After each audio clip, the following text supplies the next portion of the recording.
तो इस वीडियो में हम देखने वाले हैं विद्युत रसायन इलेक्ट्रोकेमिस्ट्री के बहुविकल्पीय प्रश्न ऑब्जेक्टिव क्वेश्चंस। पहला है, किसी भी गैल्वेनिक सेल में लवण सेतु को हटा देने पर सेल का वोल्टेज पर क्या प्रभाव होगा।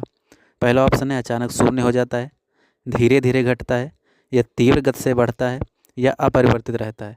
तो इसका सही उत्तर होगा कि अगर हम किसी गैल्वेनिक सेल में लवण सेतु हटा दें तब उसका वोल्टेज शून्य हो जाएगा। अगला है, मानक हाइड्रोजन इलेक्ट्रोड का इलेक्ट्रोड विभव होता है। तो जो मानक हाइड्रोजन इलेक्ट्रोड होता है उसका इलेक्ट्रोड विभव शून्य होता है, तो ये हो जाएगा 0 वोल्ट।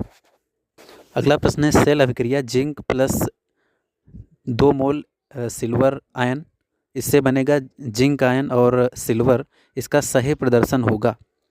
तो इनमें से कोई भी ऑप्शन सही नहीं है, तो इसका सही उत्तर हो जाएगा इनमें से कोई भी सही नहीं है। अगला प्रश्न है, किसी भी इलेक्ट्रोड का इलेक्ट्रोड विभव निर्भर करता है।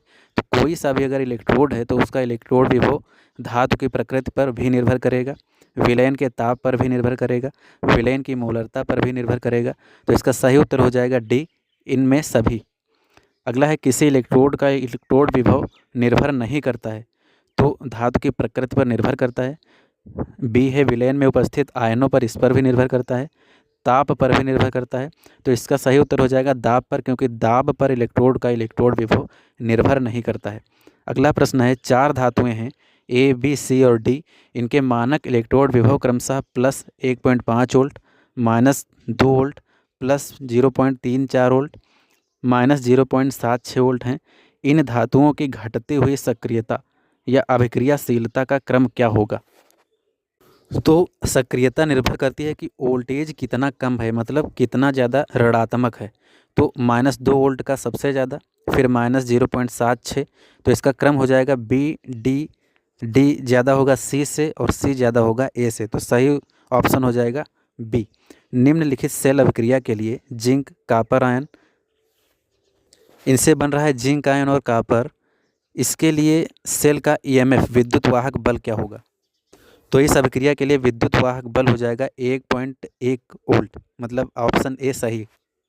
अगला प्रश्न है, 25 डिग्री सेंटीग्रेड ताप पर लिथियम, बेरिलियम, सोडियम और मैग्नीशियम के मानक अपचयन विभव क्रमशः -3.05, -2.73, -2.71, -2.37 वोल्ट हैं।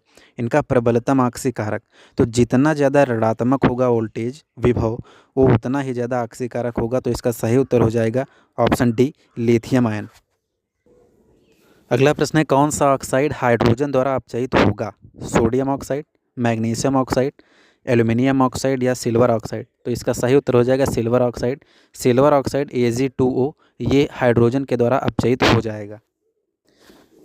अगला प्रश्न है, ए, बी और सी तत्वों का मानक अपचयन विभव क्रमशः प्लस 0.68 वोल्ट, -2.5 वोल्ट और -0.5 वोल्ट है। इनकी अपचयन शक्ति का क्रम क्या होगा। तो जितना ऋणात्मक वोल्टेज उतना ज़्यादा अपचयन शक्ति। तो इसका सही उत्तर हो जाएगा ऑप्शन डी, बी ज़्यादा अपचयन शक्ति वाला होगा सी से और सी ज़्यादा होगा ए से। अगला प्रश्न है, निम्नलिखित में से कौन सी अभिक्रिया संभव नहीं है। इसका सही उत्तर हो जाएगा option B, cadmium oxide CaO और हाइड्रोजन की रिएक्शन संभव नहीं है। अगला प्रश्न है, धातु को हाइड्रोक्लोरिक अम्ल से हाइड्रोजन विस्थापित नहीं कर सकती वह है। ऐसी कौन सी धातु है जो HCl एसिड से H2 विस्थापित नहीं कर सकती। तो जिंक कर सकती है, मैग्नीशियम भी कर सकती है, एल्यूमिनियम भी कर सकती है, कापर जो है वो हाइड्रोक्लोरिक अम्ल से हाइड्रोजन विस्थापित नहीं कर सकती है। तो सही उत्तर होगा ऑप्शन बी, कापर। अगला प्रश्न है, कापर सल्फेट को एल्यूमिनियम की बोतल में नहीं रखा जाता है, क्यों। क्योंकि जो कापर आयन है वो अपचयित हो जाता है, इसलिए इसका सही उत्तर होगा ऑप्शन बी, कापर आयन अपचयित हो जाता है, इसलिए कापर सल्फेट को हम एल्यूमिनियम की बोतल में नहीं रखते। अगला है, निम्नलिखित 4 रंगहीन लवणों के विलयन पृथक पृथक परखनलियों में रखे गए तथा प्रत्येक में तांबे की पट्टी डुबाई गई है, मतलब कापर की एक पट्टी रखी गई है। अब इसमें कौन सा विलयन अंत में नीला हो जाएगा। तो अगर हम कापर की पट्टी डाल देते हैं जो सिल्वर नाइट्रेट है, उसका सॉल्यूशन अंत में नीला हो जाएगा। तो इसका सही उत्तर होगा option C, silver nitrate AgNO3।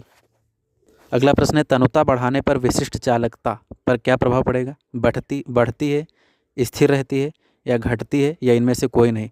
तो अगर हम तनुता बढ़ाते हैं तो इसकी विशिष्ट चालकता घट जाती है। तो सही उत्तर होगा ऑप्शन बी कि विशिष्ट चालकता घटती है अगर हम तनुता बढ़ाते हैं। अगला है रो की एसआई इकाई है, तो रो की एसआई इकाई होगी ओम मीटर। ऑप्शन ए सही होगा ओम मीटर।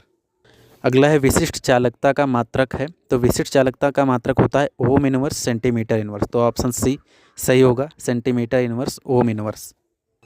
तत्वों ए बी सी और डी के मानक अपचयन विभव क्रमशः -2.9 +1.5 -0.7 और +0.34 हैं। इनमें सर्वाधिक प्रबल ऑक्सीकारक कौन सा होगा? तो वो ऑक्सीकारक सबसे प्रबल होगा जिसका वोल्टेज पॉजिटिव में या धनात्मकता में ज़्यादा होगा। तो इसका सही उत्तर हो जाएगा बी।